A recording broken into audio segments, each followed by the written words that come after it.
aboafo a aso yasne se emfa program fefefe emrewo eye africa.co.uk UPFRICA eye online business a omo ba beboa adwadifo ai enima bia woton bia o qualify bomodin akọ omo website ho www.africa.co.uk enchechemu bia no obenya free ho. Enterprise Life is proud to introduce Aquantupa, a policy designed for Ghanaians living abroad to ease the burden associated with planning and paying for funeral rites for family members in Ghana. When a loved one passes away, the planning and costs associated with burial can make a terrible event even worse. Aquantupa is here to ease the stress, keeping the pain and expenses to the barest minimum. Choose any of our 5 benefit plans and receive a cash payout up to $10,000 in as little as 3 days after the passing of a family member. Add the repatriation package, which allows the mortal remains of the policyholder and family members to be transported back home to Ghana upon their demise. You can also choose a service from Transitions, our funeral services subsidiary, at a discounted amount for the opportunity to celebrate the life of your loved one in dignity. For more information and to sign up, visit aquantupa.com. Enterprise, your advantage. Adolfo amoshe Julie Juu TV. Said the abreni nyina ye kanu. Ese se mo hwe Julie Juu TV a. Mo modin subscribe to your channel no. Mo like, mo share. Na mo wi amama comment. Se mo yesa ye dey. Emma ye mo of him.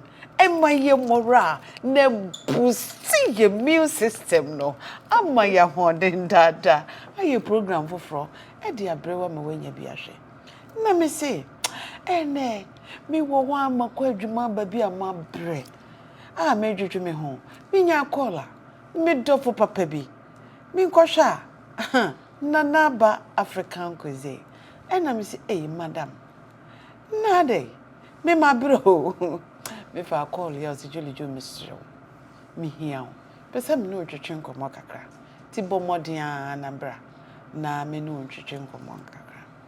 Ena mse Martina namba wo de wo na namba de me amena na aba ai nti wo fra me a me ni hweka me nana wo se me ni bei nana me ba betie wa no asem dodo enti naja obi kan ye nana aba ye ma wakwa aba ya mommy eba Julie Juu TV so thank you medical bona na aba no na me pese wo angasa wo san ba odin biem because bia na obi a wo hwe ye first one no anase obi a on hwe ye no well, who did and the body no na fe yan to aso.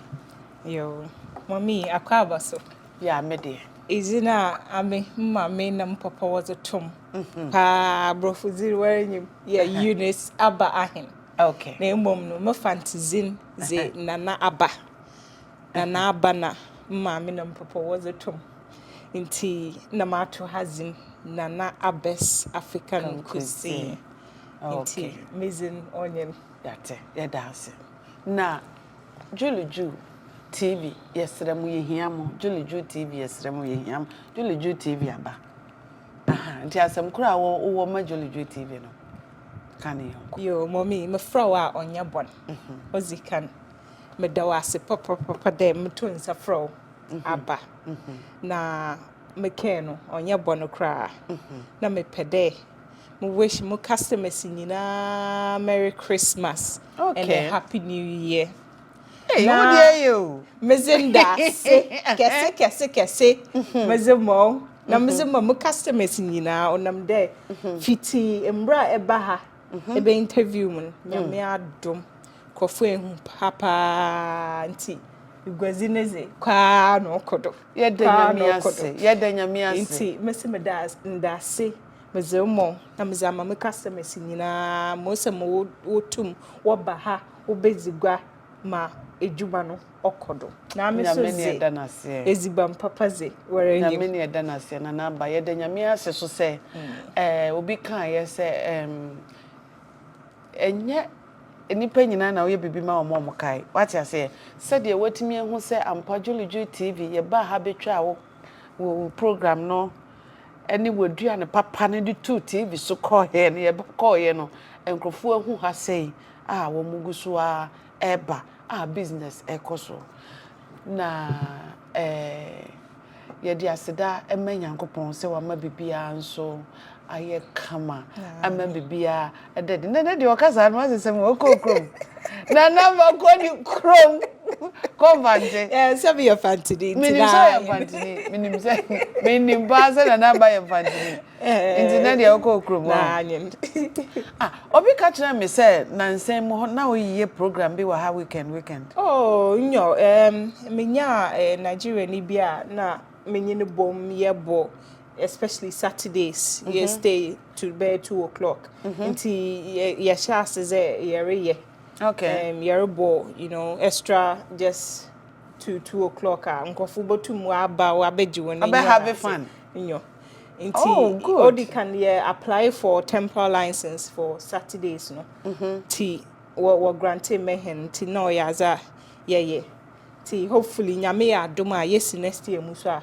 ye bo hwe na ya schedule we be them na ya atuero. Okay, now what any plans for Nanaba's African Cuisine for nyame ya adoma next year? Next year tete corner 2023. Mommy, any year, plans? Next year's no more gonna do on your grow. Wow. Yeah, plan a lot. So basically, my license na more try. Okay. The Wobber grantor call license na mom na or grantor. I have plans then ya do my Fridays and on weekends. Yeah, bobo live band wa ha. Nyabuche. What say? Their licenses now what trying? Alcohol license. Alcohol license. Mete, but me person obi o tie ye nso ti ete.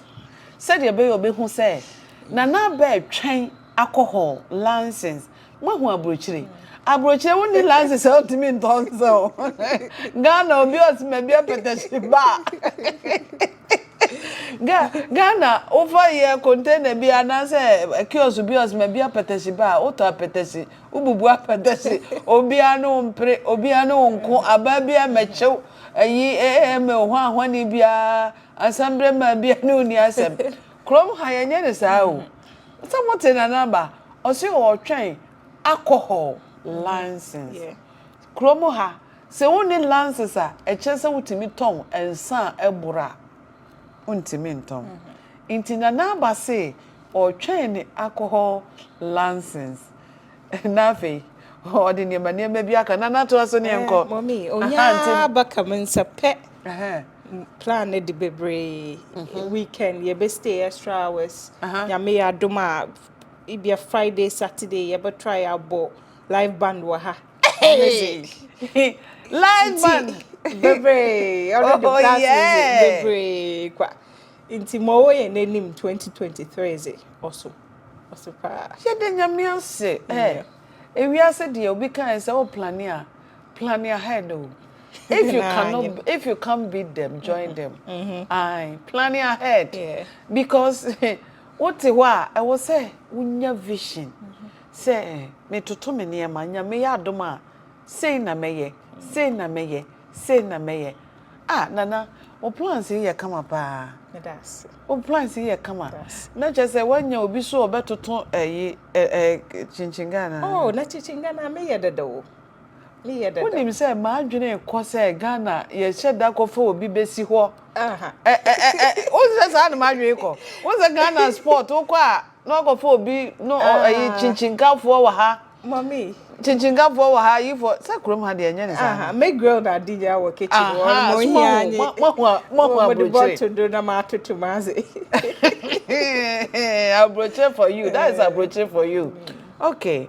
Enti ubeye nam ne nsa sabia obia pebia eburu bia obi tumi ba ha be na nja live band ituatua na na chese ne Julie Juu TV yenye we betwa ye ho sate ene wo bia nya meboa na onsa kan lances na bia no afre ye mama asate mo se mama fro nde the man na mafro oba nti onze ni how na ye betwa ye ho sate na nuane no why say no udi bia kekan ka ho ana mommy sisi aze ya expando wow yeah tuo zafi me ye mutuo weekend special me din chefu na beans na zinya won kaka na ma bekume wala nyim chofi wala nyim ne me bayra achi na bayra wachi ni nyina me ye wa ha me ye emutuo fufu nkatonkwa dem epebia awo Ghana ezibanezi wadwun bobu bia abra Nanaba African cuisine menya mo amazing wow wonsa no so de nana wonsa no so bon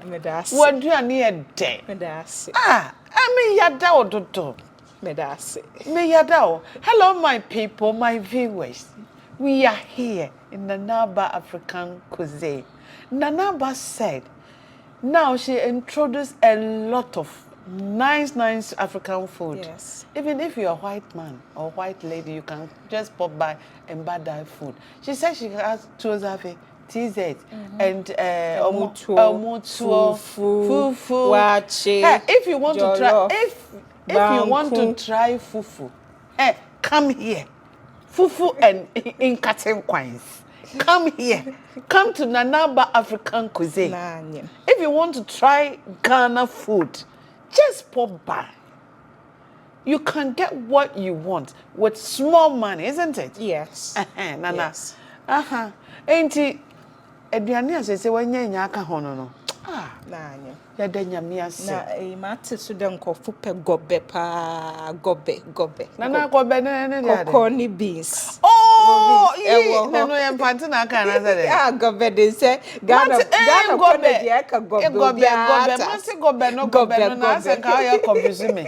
Ase me di bia chenti me we fi corny beans. Corny beans. Nyina mu obi o.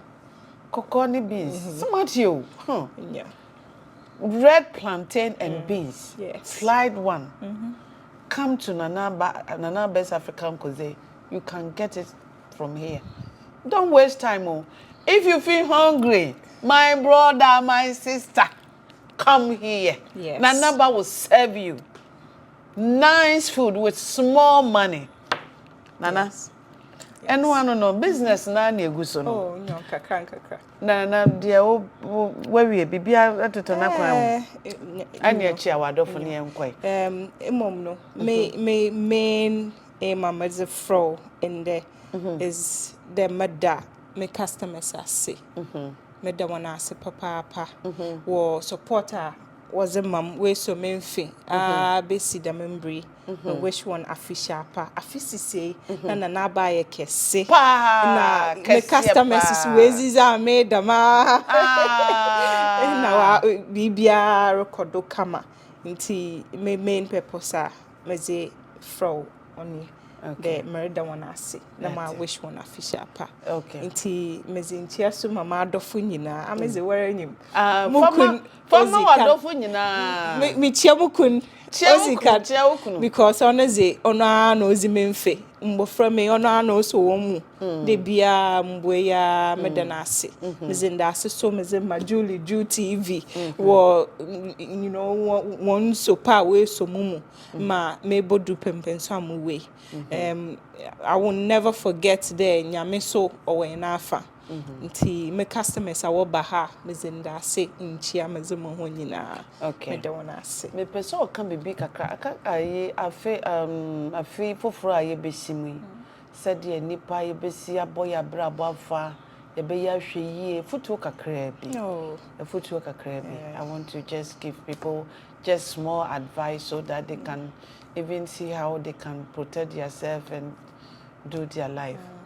Ameze menya meze menja no echi nti ozikan moto biafo de yenyina yenso yenyame mu ye na yenso mpa yesomon na yenyim de oyeze no mpa ye wonyame ize na ye wazi nyina nti ameze obi akada muntu no fa nyame ya na meze ye afutu meze mo bibiara nti yenso yenyame mu ye na mo yeze no mpo 2023 nyame bama wa ya afipa ozame yenyina nti afutu kakra meziba ka ho so nye de yenyina no ye na adwuma pa yere ye no nyame bepie hen nti yembo ye ho mozen na ye bie ye ho na yembo adwume esika na ye yenyina no ni nyina ba ka ye no ho etri medawase you said that say na baby a me so me chia me adofo thing ai madofo Dr. Kwadwayisi Julie Juu so ma official pa or chia anointed lady Julie Juu ma official pa o chiao me mami akuedonkwe nye no vice president 2024 me ba chow Ghana me mami akuedonkwe ne vice president ne me ye kwa akoto aba ye musremu ntoma me mami akuedonkwe ye nya nduru hoso me ya abeta mami akuedonkwe mami nye no ai me chia me mami akuedonkwe ai madofo nyina madofo ehwe Julie Juu TV nyina ye mamu nyina fishia pa nyame nkosoa nyemo kese onyimo free adumu kwadumu afi 2023 ya yeshimwe nyankopon nye obia komasoa de emfama no menuanom yesi okristo ni de o ye da brebre ene ye wo ma wo so a nyankopon bre wase na wo bre wo ho so ase a nyame ma wo so koso a bre wo ho ase na nyame ma wo so wate na wi ase brebre ene ye da ya dofo ne aboafo ase ai africa.co.uk woman ne so yasne say yemfa program emre o se wo pese wo dafie na wasom adwo na wo pese ye de nanaba te se nanaba bre wa aduane a aha nanaba be ko Africa ho online wo ko register bibi bia wo ton bia nanaba aduane nyina obedwitwa ne pictures na odi ni nyina kogu ho enti se wo da wo mpaso na wo pese udidi a abra wo mpia bonten a no so wa online ho no akọ oda aduane a wo pe enye na ba aduane nko bibia wo ton bia wo qualify se wo se woni Africa eye adwuma ko mo website ho telephone number so ne guso no ehi chechemu bia wo pe bia frɛ wo mo na frɛ wo mo a omo nso ebe chirechire mu se ne me chirechire mu ya ama wate ase o ko register eye free ye nye ohwe wo twitwa pictures na o de gu ho na esan se ye pese ya kwantu a yetui eye akwantu papenti ye ne ehefo na ebo e wo se yinya life insurance emma ye ho se de be ya unamo life wa brabo nyina life insurance ne se we insure wo nipadua se wa brabo no tochma ana wonya wo mpofiri mu wo bia sa insurance no ebeboa insurance ne hefo omo ne akwantupa insurance se wonya wo hia wo mpofiri mu wo bi e wa kwantu mu a enya abrochire nko Africa countries baby bia wo bia amano ne babia pomodin afre wo mo company no eti wo Ghana wo call mo website a called www.akwantupa.com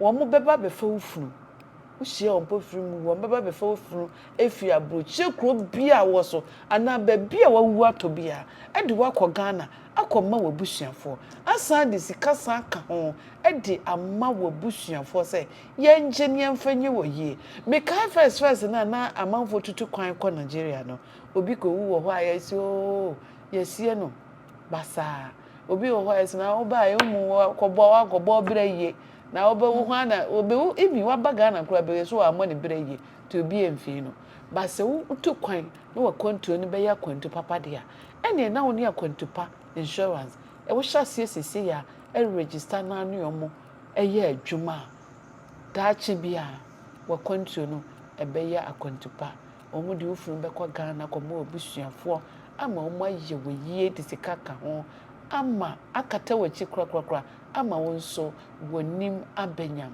ye mpanimfo etutu kwan e ba akwantu be hwem ho yade a omo wu akwantu mu nyina eya Kwantupa life insurance na be fa funu no fi abuchire e de ko Ghana e ko mo busuafo ye dem ase bebre ye se wo hwe Julie Juu TV a pomodian subscribe to your channel no like share na afi wa ma comment so yes I dey emma ye more vim emma ye mora na boost ye immune system no amma ye hoden da e dia ye program for abrel so person sponsor Julie Juu TV e kwan da ho ye telephone number ne wo ho no ye email e ne wo ho no pomodian afre ye no be ko no pepepe moderate e kwada ho ai wo pese Julie Juu so wo wa wig wo ton wig na pese Julie Juu hye bi ma wa oh bo modern contact Julie Juu obe hye bi ama wa wenu ho se o friend so me hye wig ni bi ma ye dem ase bebe ahaya e de edim besi ai Nanaba ene madofo baba ye ene mo ma ba